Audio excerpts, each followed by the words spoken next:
बिहार के मुख्यमंत्री नीतीश कुमार यूपी के मुख्यमंत्री योगी आदित्यनाथ को पत्र लिखते हैं और कहते हैं कि जल्दी से एक काम करवा दीजिए, नहीं तो सब डूब जाएगा।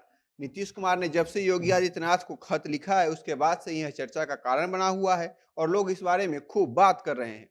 नीतीश कुमार ने योगी आदित्यनाथ को अपने खत में क्या जायज आग्रह किया है? खत में उन्होंने जो मांग की है वह बिहार के किस लाल के बारे में है जिसके एक हुंकार से दिल्ली की तख्त हिल जाती थी? योगी आदित्यनाथ ने उनके इस खत पर किए गए मांग पर क्या एक्शन लेंगे, सब आपको बताएंगे। नमस्कार, मेरा नाम परितोष शाही है और आप जनता जंक्शन देख रहे हैं।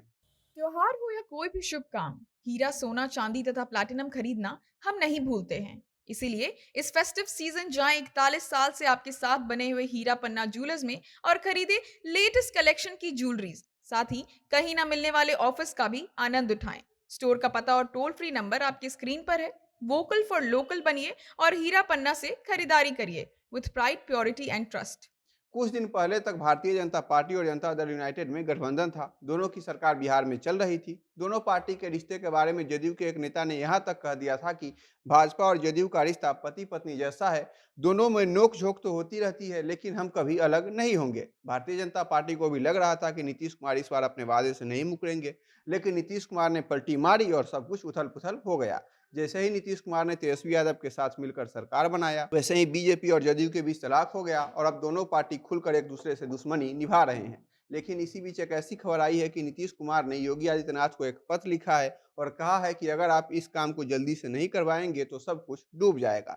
दरअसल बिहार के मुख्यमंत्री नीतीश कुमार ने योगी आदित्यनाथ को पत्र लिखकर लोकनायक जयप्रकाश नारायण की जन्मभूमि सिताब दियारा के उत्तर प्रदेश क्षेत्र के लंबित कार्यों को पूर्ण करने का अनुरोध किया है।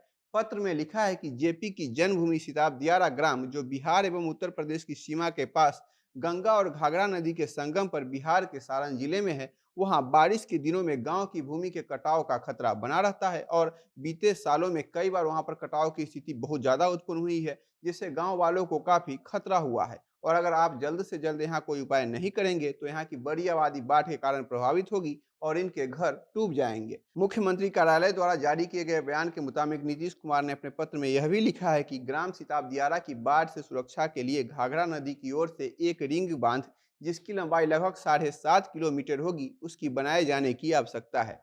2017-18 में बिहार की जमीन पर लगभग 4 किलोमीटर और उत्तर प्रदेश की जमीन पर लगभग 3.5 किलोमीटर की लंबाई की रिंग बांध और कटाव निरोध कार्य प्रारंभ किए गए थे।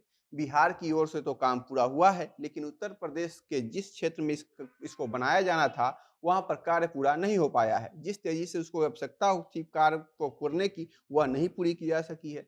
नीतीश कुमार इस काम को युद्ध स्तर पर शुरू करवाकर खत्म करना चाहते थे। अपने गुरु के गांव को बाढ़ से बचाने के लिए उन्होंने अच्छी पहल की, लेकिन उत्तर प्रदेश से उन्हें मन मुताबिक सहयोग नहीं मिल पाया, जिस कारण से जयप्रकाश नारायण के पैतृक गांव में जो काम शुरू होना था वह तय समय पर पूरा नहीं हो पाया। जयप्रकाश नारायण तो पूरे देश के हैं, उनकी एक आवाज से दिल्ली की कुर्सी तक हिल जाती थी। लाखों लोग उनके साथ एक बार में आ जाते थे।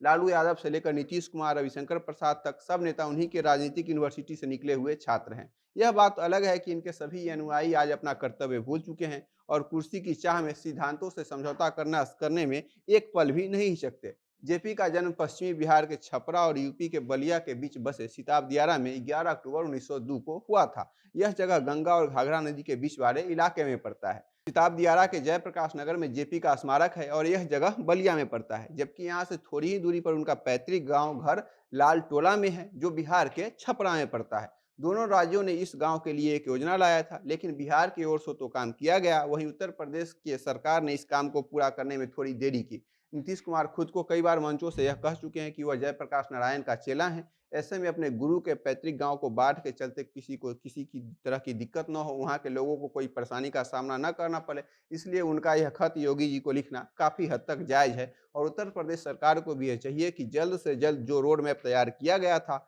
उस पर काम करके यहाँ के लोगों को बाढ़ में जो दिक्कत होती है उससे निवारण दिलाए। राजनीतिक दुश्मनी से ऊपर उठकर योगी आदित्यनाथ और नीतीश कुमार अगर एक साथ आते हैं तो इस पत्र पर अगर पहल करते हैं तो उम्मीद है कि बहुत जल्द ही इस पर काम हो जाएगा। बाकी आप नीतीश कुमार के इस पत्र पर क्या राय रखते हैं? क्या योगी आदित्यनाथ उनके अनुरोध को सुनेंगे? हमें आप कमेंट बॉक्स में बताइएगा और खबरों के लिए जनता जंक्शन देखते रहिए। कैमरे के पीछे मेरे सहयोगी हैं विशाल। बहुत बहुत धन्यवाद।